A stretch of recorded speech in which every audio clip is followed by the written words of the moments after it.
So I'm so happy to be here with you all in the Asian conference. And the title of my presentation is Afghan Microsocieties in the Context of East-West Clashes, Discourse and Representation in the Kabul Times. I'm a doctoral student from Brazil. I studied at Juiz Fora Federal University. So this structure, I plan that you all can see how the power of the media, especially Kabul Times, created narratives and also discourses with the ethnic groups in Afghanistan and how they reacted to that. First of all, why Afghanistan? There is a Pashtun myth that says that once God created the world and they took all the leftovers and rocks that fit nowhere and put somewhere, some random place. This random place would be Afghanistan, the land of Afghan people. And one of the keys to understand this complex society is inability of hegemony, the capacity of a native people and also maybe an invader that have problems to control the whole country. And when I'm talking about Afghanistan, we must understand the culture and ethnic diversity.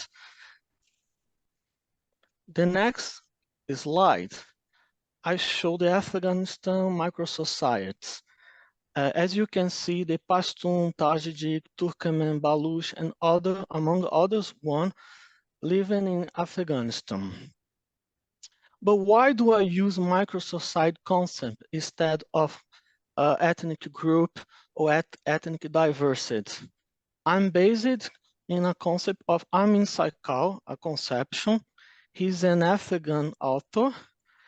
And as I said before, to understand Afghanistan, we must have in our minds the inability of the groups of get the hegemony.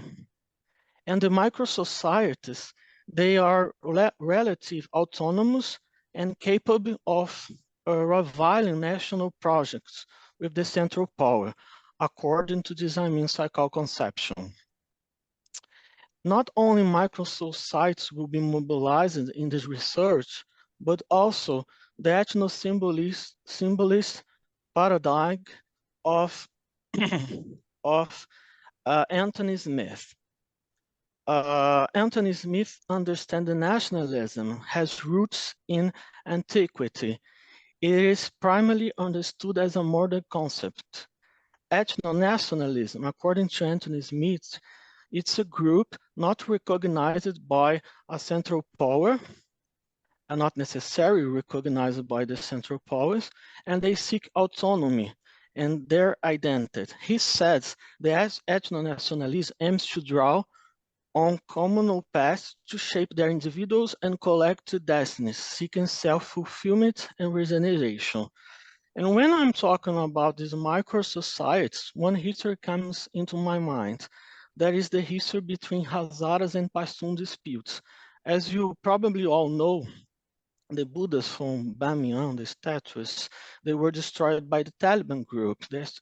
But before they were destroyed by the Taliban, the Pashtun in the 19th century had already destroyed their faith. And why they did it?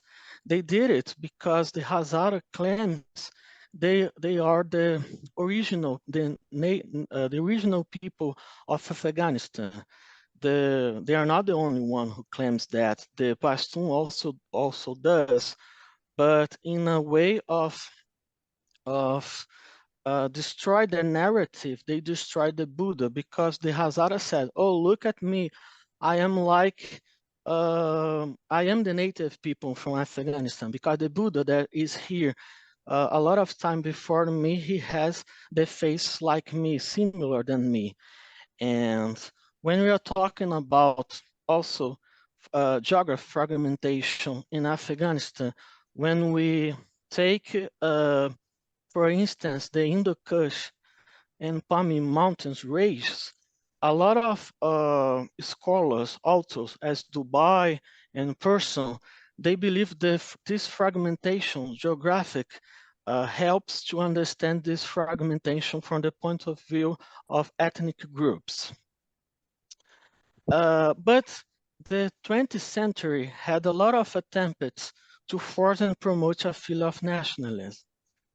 One of the first newspapers in Afghanistan, known as the Lamp of Afghan News, it was had the editor as Tarzi family member, and it follows the ideas of nationalism. They wanted to control an idea that would put together all these micro-societies. But would be that a problem? The Western style nationalism that is not present in Afghanistan, would be that a problem? Well, it depends on the point of view. I would say there is a lot of elements like religion, customary codes, and traditions that make them together. And in the crucial moments of the history of Afghanistan, we can see some kind of union. For instance, when Ahmad Shah Abdali founded the modern state of Afghanistan, he was able to enjoy a lot of micro-societies with him. And in the resistance against Soviet invasion too, although there was a fragmentation of lines of fights, we can say they were together in some way. Well, the next slide, I talk about the Soviet invasion, and it's not my point here to talk about the invasion itself, but how Kabul Times represented. According to Kabul Times, Amin, the ruler of the time, he was murdered by the Afghans and not by the Soviet people. Well, that's a lie. When we look at works of Amin Saikal and Hamon, for instance, we can see he was killed in the royal palace, and the invasion was considered by the newspaper as a help, not an invasion, but a help required by Amin to fight against the external enemies. Just a minute. Here we have some cartoons that were presented in the Kabul Times, and the image talks by itself. It clearly shows politics, force to show the policy of no alignments during the Cold War. And I use the Latin and author that says this policy of no alignment during the Cold War didn't happen as we used to believe, because despite the efforts of the moderate groups, they show it, and I'm talking about Afghanistan here, they clearly make the position in the discourses about the Cold War. And I use Shahadou and French author and his approach to understand these cartoons published in the Kabul Times, to understand how they alternated the effects of reality, fiction, and truth, with the purpose of make the discourse, the speech, and representation anti-American stronger.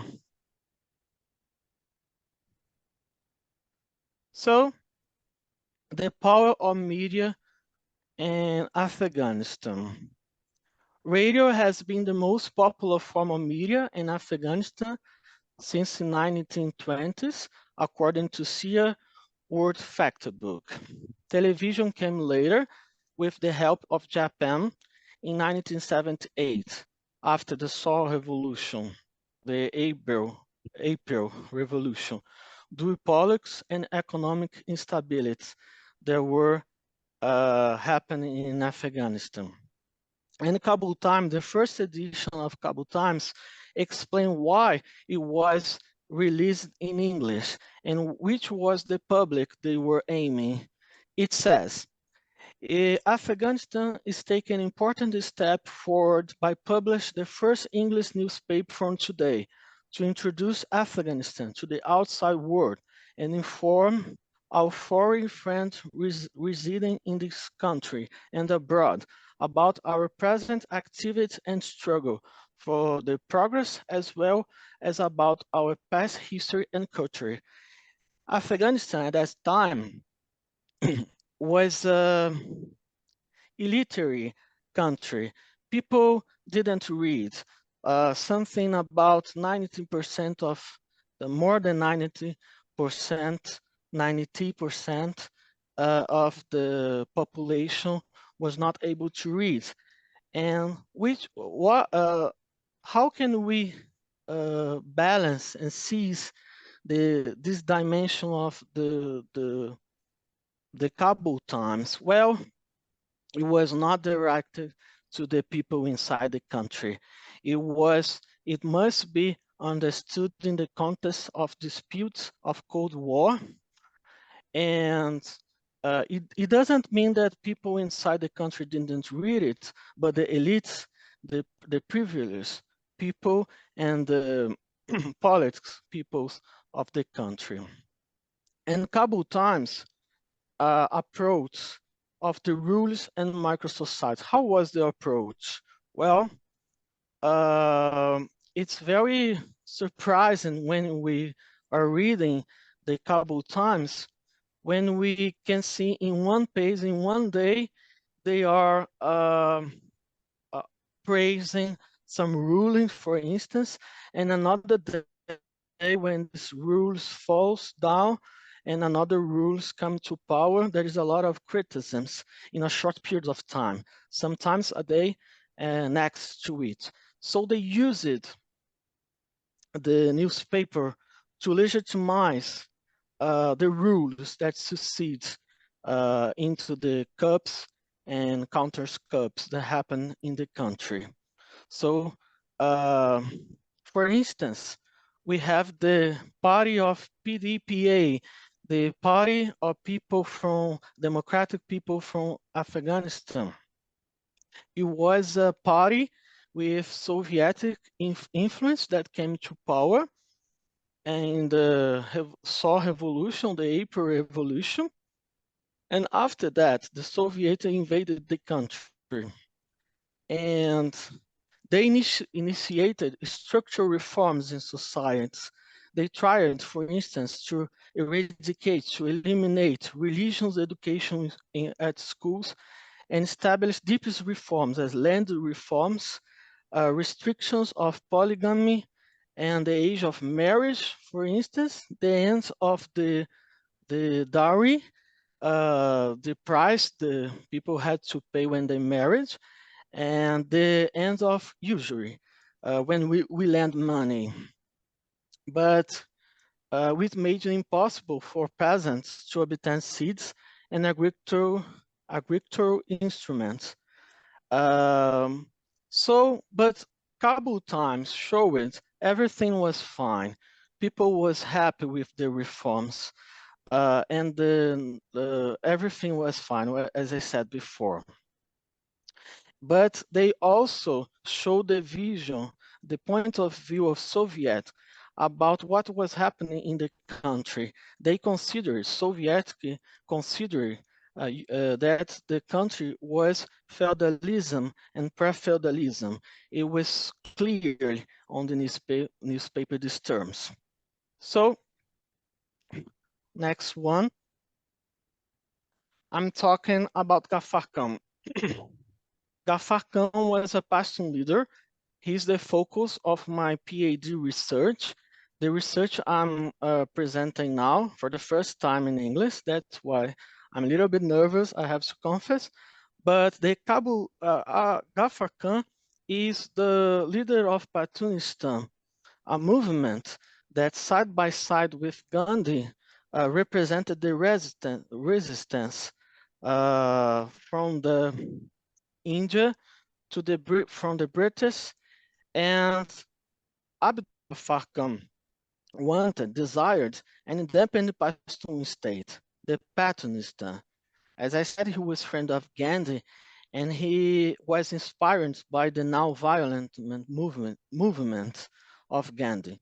And he created a specific movement known as Servants of God. The servant was God is so interesting because Pashtuns, one of the not one of the major group ethnic micro-society of Afghanistan, they had a customary code known as Pashtunwali, and Pashtunwali guides the way of life, the daily, day-to-day life of Pashtun. And one of the elements of Pashtunistan, known as Badal, is misunderstood with revenge.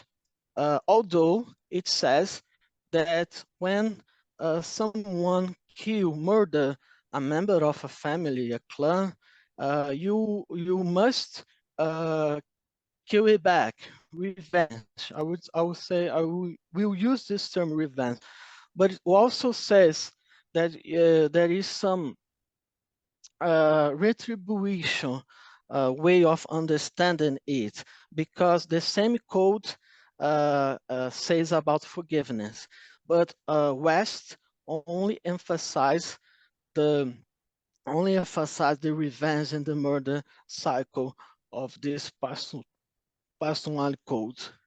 Just a minute. Why I'm talking about it? I'm talking about it because if you understand that Pashtun followed the Badal, Abdul Ghaffar Khan was able to use the non-violence to resist the British society invasion, the British Raj on India. And that's something amazing for me.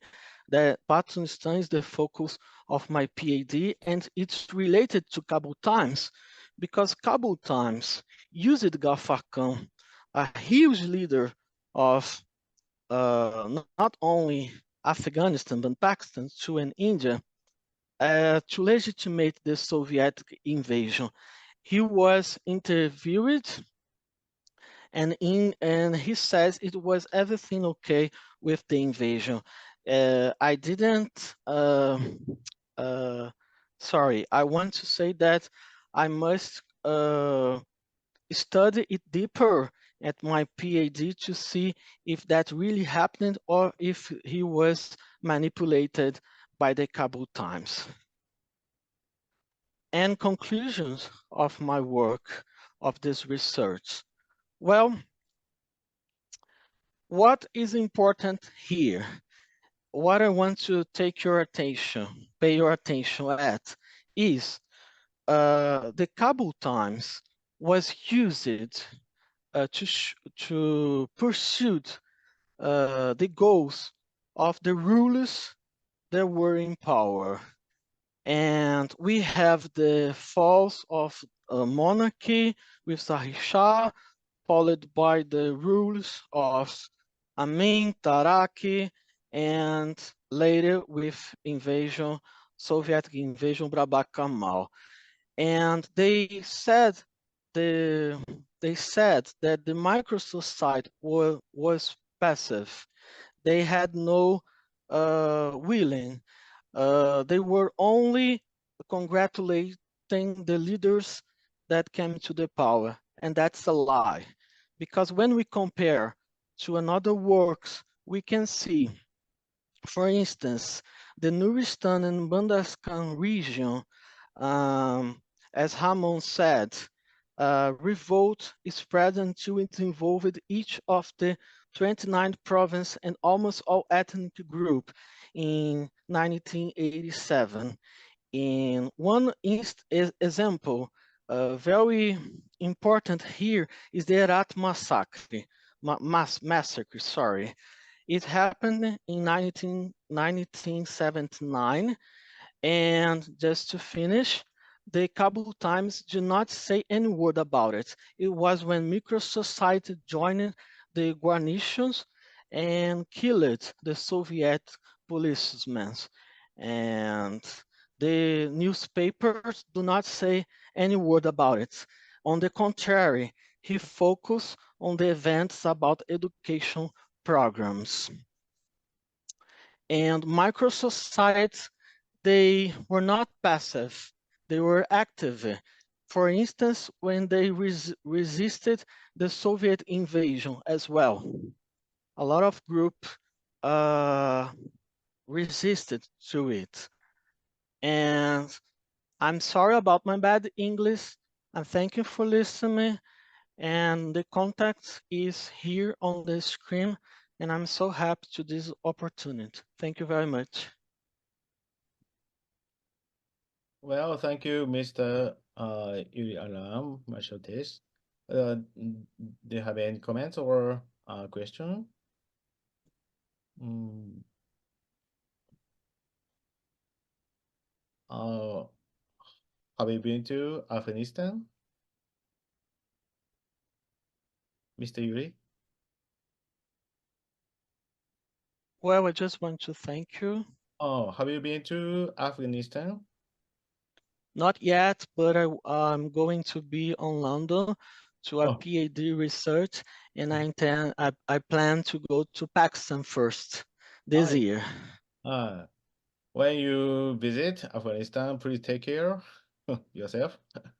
Yeah, I've never visited before. I studied since graduated the student studies, but I know it's not a good time to visit nowadays. Thank you very much for your interesting presentation. Thank you. Thank you, sir.